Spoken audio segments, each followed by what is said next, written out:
have wide playing corridors, and the concept of the skill set required to just go play golf should be fairly low. You've got room to hit it, you find your ball, you play it again.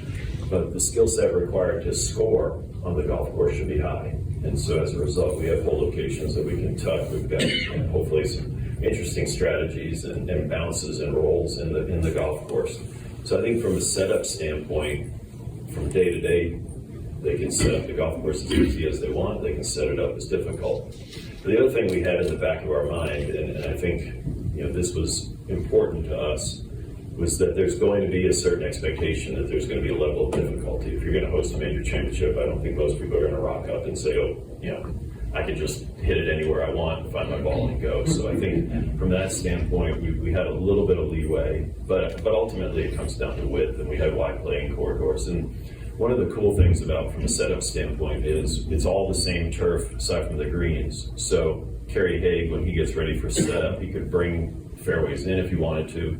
He can keep them wide. So for everyday play, it's mostly fairway. It's very little rough. But we can alter those lines. He can alter those lines from the senior PGA. He can alter those lines from the LPGA and then the PGA Championship. So there's a lot of flexibility in the design. It was a fun exercise for Jim and I to figure out, okay, where do the bunkers fit into this scheme? Because you don't want them, if they bring the fairways in, you don't want them sitting out in left field, and how the fairway lines could be tailored to the hazards. So there's a lot of flexibility, I think, in the golf course. Certainly very instructive to us.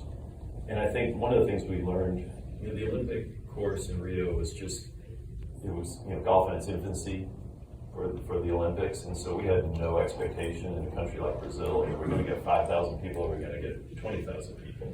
So the infrastructure build out wasn't nearly as significant as what we encountered here. And Beau talked about that. It's just, we almost, once we knew where the golf courses were, a lot of the horse trading actually occurred outside the ropes. It's like, how do we get the infrastructure here? And I think the PGA was extremely cognizant of the fact that we're building something from scratch. We know, I was actually surprised that the Ryder Cup is the biggest footprint, and we're hopeful we'll have a Ryder Cup there, and so that's what we built everything to. And I think it was almost a shame on us if we've got a chance from scratch and we don't build something that can accommodate the scale and the size of a major championship. Design, we think about match play mentality, and that's just what we believe is the best form of golf. And so we try to have our finishes have holes that promote different outcomes. Lots of either birdie. We actually prefer positive outcomes versus negative outcomes. We'd rather see players finish with birdies and eagles versus hanging on for par. So I think that setup towards the finish is going to provide a lot of flexibility. 15 in particular, very short par 4. There'll be an option to drive it depending on the wind. I mean, that's ultimately going to be what determines the difficulty of this golf course. If the wind blows, it's going to be a really tough test. If it lays down, these guys are really, really good, so it shouldn't be an issue there. But I think 15 in particular on the back and heading into that stretch, and then 18 as well. If they move the tees up on 18, it's become a very reachable par 5. There, it doesn't matter. It's fun. Most of the holes you can putt if you want to. So it was just trying to create fun golf holes. And originally we divvied up 5 holes each, and then as we started shaping, sort of started going over here and there, and then it just became a 10-hole free-for-all, which was great from that standpoint. So we had a lot of fun, much as we did on the big courses. Well, I will say that we told Beau not to step on our golf course. No, we had a great little common area there, our 4th hole button up against your course, and the shapers would occasionally park their machines both on each side of the line, and sit and talk at lunch, or after work have a beer or two together. So it was great, and that continued right into the short course, and I did a lot of the shaping on the putting course, which is the biggest I've ever been in. I mean, it took forever. Just kept looking, going, do I have more to go? Do I have more to go? It's Texas size. 2 acres, I believe, right? Isn't that the number?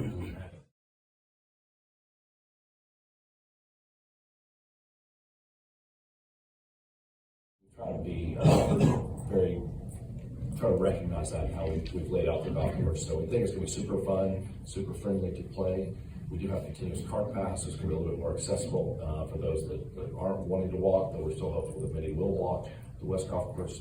So I think there's some very conceptual things that are similar between both golf courses, but there are also things that are very distinctive. And that was talked about a lot Is do we want to be totally different, or do we have some similarities? And where we kind of landed on is we'd like them to feel like they're related, like maybe siblings or maybe cousins. And they probably ended up more like cousins than siblings. But I think they both golf courses really complement each other. And I think when people come from around the country and play, I think they're going to truly enjoy playing both golf courses. I've been doing this now for 27 years. It's amazing. 27th show, I think. But anyway, the more I'm involved in this, the more golf is more than greens, tees, and bunkers to me. It's something so much more. And, it promotes friendship, it promotes community. It's this really, really special game that we have. And that's sort of what has led us into planning things around golf, because we think that experience, more than just greens, tees, and bunkers, is very important. So as it relates to Omni PGA Frisco, getting all the elements in the right place was very important, because it was more than just, that list you mentioned had 36 holes of golf and had so many more things. And so to get all that, positioned correctly, just to be able to host, major championships, which has its own, functional requirement in terms of people and media and play, was very important. And the site was tough. And so we went through, how many iterations did we go through? Like iteration after iteration after iteration, because it was so important to try to get all of this right. And it was a big program to fit into 660 acres, whatever it was. So it wasn't like we showed up day one and said, oh, it should all be like this. It took us years actually to kind of get to where we felt like everything is organized in the right way. And I think that's one of the reasons we're so excited about opening in May, is not just people playing golf, but this experience that we think is going to be created with Omni, with our retail district, with all those golf entertainment facilities. It's just going to be a really, really special environment, and hopefully we've got it in all the things in the right places.